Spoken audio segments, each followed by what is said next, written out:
Welcome and thank you for joining me. I'm Jerry Oginski, a New York medical malpractice and personal injury trial lawyer practicing law here in the state of New York.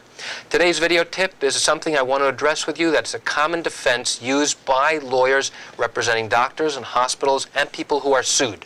And they use this defense at trial to try and explain to a jury, look, what difference does it make whether you give them money or not? The money's not going to change how they are physically. So, why give them $1 million? Why give them $5 million? It's not going to change anything. And here's the response to that. The reason why you bring a lawsuit is to obtain compensation. It literally is about the money. But it's compensation, what is it? It's a debt that occurs as a result of an injury to you or someone that's been injured.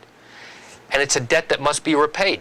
So the moment you suffer an injury, whether because of an accident, whether because of medical wrongdoing, or something else, once somebody has done something wrong, they now incur a debt that must be repaid to you. That's what's known as compensation.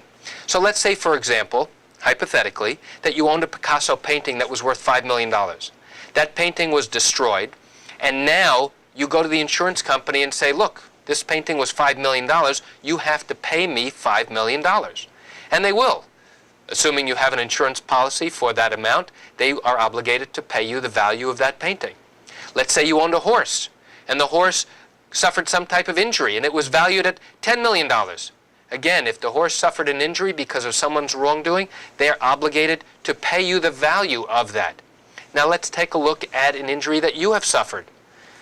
There is pain and suffering, there's lost income, there's lost wages, there's future lost income, and a number of other factors that go into evaluating your damages. And this is what we say to the jury when a defense lawyer brings up this argument. And we tell them, you're absolutely right. This money is not going to make this person better, because nothing in the world is going to make this person better.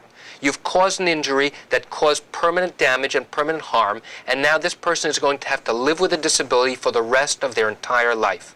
And in all likelihood, they're going to live for another 20, 30, or maybe 40 years with this disability. So what about their medical expenses? Who's going to pay for that? What about the bills that they're going to incur for physical therapy, for rehabilitation, for additional doctor's visits? Should their own health insurance have to pay for that? Why? Why shouldn't the wrongdoer be responsible for paying for all of their medical expenses? Suppose they need additional surgery sometime in the future, or multiple surgeries. Who should have to pay for that? Why should the wrongdoer be allowed off the hook and not have to pay for something that they caused? It's their doing that my client needs to have this treatment. Had it not been for their carelessness, my client never would have had to go through this terrible tragedy. We're not here asking for a handout. We're here asking for justice. We want not half justice, but full justice. And the only way that full justice can be obtained is by fully and fairly compensating my client. So when we talk about compensation, we talk about what we call economic damages, which are things that we can easily calculate, such as lost earnings, lost future earnings, lost perks and benefits on a particular job. Those we can easily calculate.